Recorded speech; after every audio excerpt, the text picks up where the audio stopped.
Vamos a encontrar a continuación una representación mediante una serie de potencias de la función seno de x. Para ello haremos uso de una serie de Maclaurin. Vamos a hacer uso de esta fórmula que ya conocemos para las series de Taylor, haciendo a igual a 0, porque estamos hablando de una serie de Maclaurin, lo cual nos lleva entonces a esta expansión para esta fórmula. Lo primero, como dijimos en el video anterior, es derivar sucesivamente la función y evaluarla en 0 para encontrar el patrón de formación de nuestra serie. Seguido a esto, vamos a escribir la serie hallada y vamos a encontrar el intervalo de convergencia de la misma para finalmente determinar si nuestra serie converge o no a la función seno de x en el intervalo encontrado. Tal como en el ejemplo anterior, vamos a hacer uso de una tabla para ordenar el trabajo de derivación y evaluación. Nosotros necesitamos conocer a qué es igual la función evaluada en 0 y cada una de sus derivadas evaluadas en 0.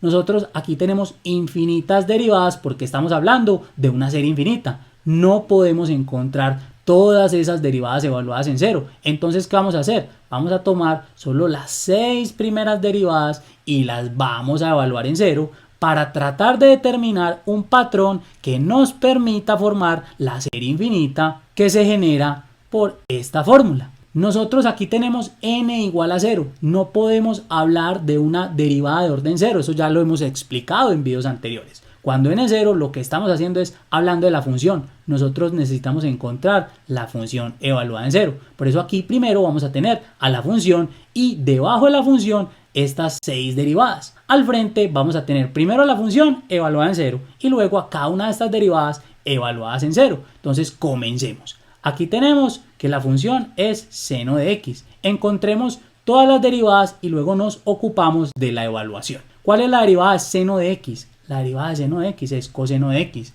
¿Cuál es la derivada de coseno de x? Es menos seno de x. ¿Cuál es la derivada de menos seno de x? Ya sabemos que la derivada de seno de x es coseno, pero como tenemos este menos, nos queda menos coseno de x. ¿Cuál es la derivada de coseno de x? Es menos seno, pero como tenemos este menos, entonces nos va a quedar más seno de x. Si derivamos a menos coseno de x, obtenemos seno de x. ¿Cuál es la derivada de seno? Ya sabemos, coseno, y la derivada de coseno, ya sabemos, menos seno.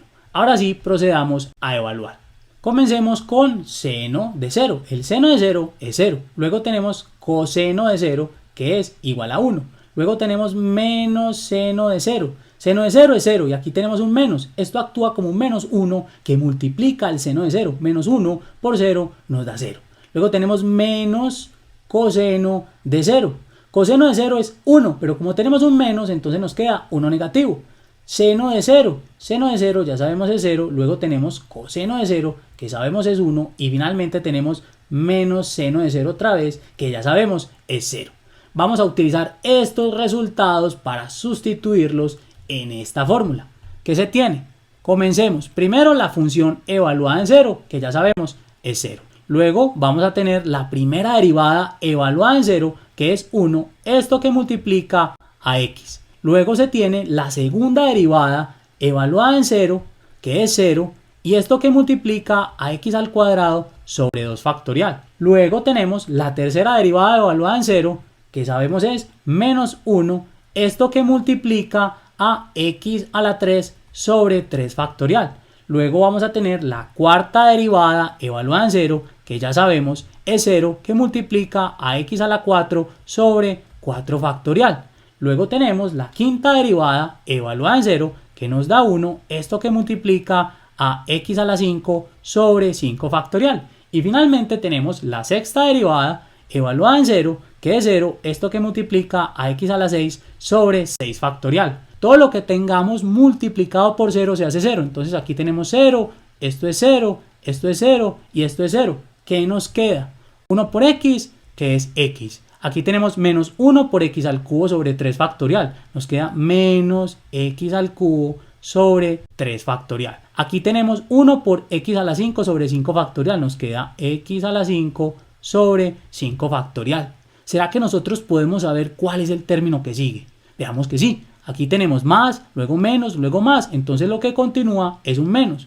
Luego vamos a tener x a la 7 sobre 7 factorial. ¿Por qué? Aquí tenemos la sucesión de los números impares, 1, 3, 5, entonces continúa el 7. Y en el denominador tenemos también esa misma sucesión, pero factorial. Aquí podemos escribir 1 factorial. Entonces tenemos 1 factorial, 3 factorial, 5 factorial, 7 factorial. Este 1 factorial no afecta a la expresión original. X sobre 1 factorial, que es 1, nos da X. Por eso lo puedo escribir sin ningún problema. ¿Cuál es el término que sigue? Vamos a tener más X a la 9 sobre 9 factorial. Escribamos entonces nuestra serie. Tenemos sumatoria desde n igual 0 a infinito. Ya sabemos, los signos alternan, más, menos, más. Entonces vamos a tener un menos 1 elevado a la n. Veamos si comenzamos bien con la n. Si n es 0, tenemos menos 1 a la 0, que es 1 positivo. Aquí tenemos